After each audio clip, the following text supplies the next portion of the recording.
Hello, I'm Robert Martinez, State Historian of New Mexico. Welcome to New Mexico History in 10 minutes. Francisco Vasquez de Coronado.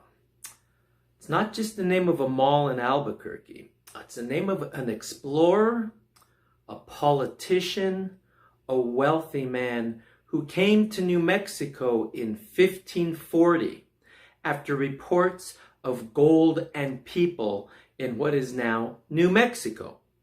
But before we do that, let me talk a little bit about Spanish names because we're going to be hearing a lot of them from here on out. Typically, the wealthier or the more powerful, the more noble the family, the more surnames they use. Okay?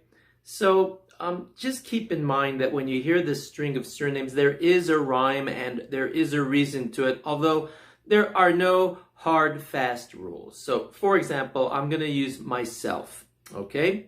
My name is Robert Martinez. My father's last name is Martinez. My mom's last name is Salazar. So, in the Spanish system, I would be Roberto Martinez y Salazar. My mom, Ramona Salazar, when she married my dad, would typically call herself Ramona Salazar de Martinez, meaning she had married a man with the last name Martinez.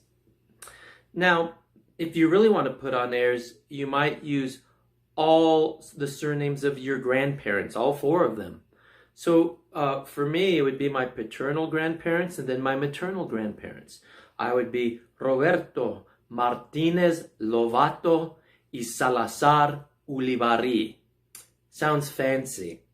Well, it's supposed to, okay? Typically, all the families, if you were of the noble class, all these family names would mean something and they would have a lot of gravitas behind them. But, you know, things happen in life and sometimes a name might fall out of favor. So what you'll often see happen is a man might take his mom's name. If dad's surname wasn't very prestigious, but mom's was. So if my mom's name is more prestigious than my dad's, I would just go by the name Roberto de Salazar.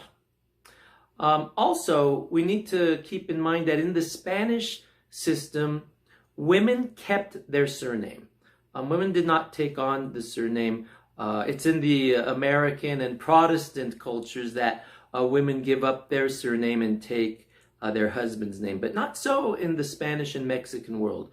Women keep their surname. So even in New Mexico, we'll see there will be names like Martinez, Chavez, Ortiz, and we'll see the offspring sometimes taking the name of a maternal grandmother or even an ancestor 2 or 3 generations back. So when you're doing genealogy, it could be quite confusing, but also very helpful, and it gives hints as to who your ancestors might be. So just keep that in mind, okay? So Francisco Vasquez de Coronado. Obviously, if he was following the rules, his father's surname would be Vasquez and his mother's surname would be Coronado. So this guy was a politician, a wealthy man, and he comes up in 1540 to explore New Mexico, and he brings with him other Spaniards. And there's this idea that all of these Spaniards that came on the expedition were hardcore soldiers, warriors. They had those qualities, but if we look at what was actually going on, we'll see that it's a little different than what we have in mind. My friend Richard Flint and his wife Shirley Flint, they have done extensive work into the Coronado expedition. I think they've written like 5 or 6 books. And what you get from those books is just how complex the expedition was. It really was a business venture. And these men were businessmen, and they were looking for mineral wealth and human beings to do the work, essentially. So that's what they were looking for, and they didn't come by themselves. They brought Native American warriors, African people part of the expedition. Women were part of the expedition.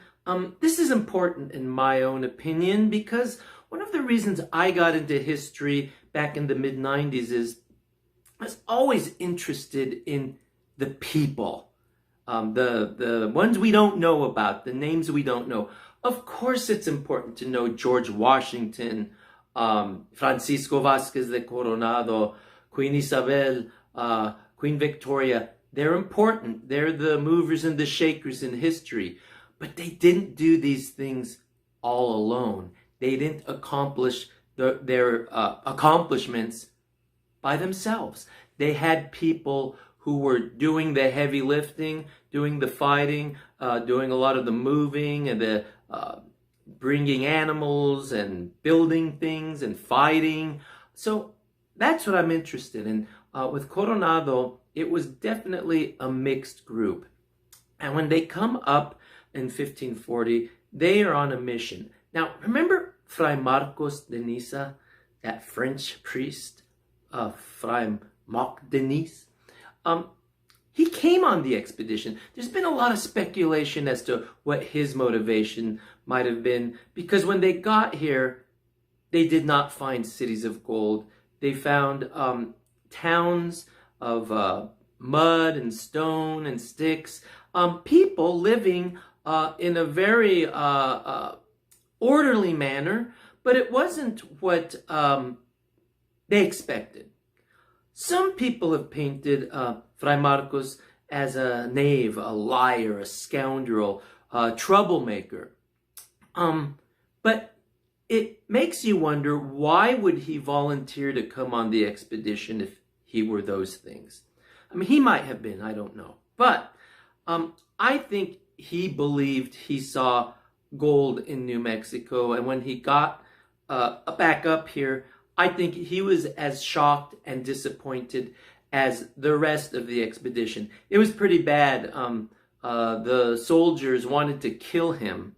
Never mind the Pueblo people. The soldiers wanted to kill him. And things just kind of went south from there. So, you know, I spoke about the Pueblo people. How about their perspective? I'll try to shed a little bit of light on it. The Pueblo people are very proud people with a fascinating culture and civilization. And they were not just sitting around waiting to be discovered or waiting for Spanish people to bring their religion and their way of life up here. They already had those things. They had their own form of spirituality, not really quite polytheistic like what the Aztecs had, maybe more similar to what the Druids had in the British Isles, nature religion. They had their own way of irrigating already. They were irrigating their fields of squash, beans, and corn. Their meat source was plentiful. Buffalo were everywhere. And deer meat, turkey. So they had their own languages, religion, stories, sports. And so when the Spanish arrived, I suspect they were just as confused as the Spanish were when they got to New Mexico. So we need to keep that in mind. This obviously is an event of exploration in a lot of ways, a two-way exploration. The Pueblo people are trying to figure out, who are these strange-looking human beings with hair on their face, and they wear shiny clothing, and they ride atop animals. Who are they? What do they want? And probably, when are they going to leave? Well, the Coronado expedition, they had a different idea of what they were going to do here and what they wanted to accomplish. We'll talk about that next time on New Mexico History in 10 minutes. Hasta luego. Goodbye.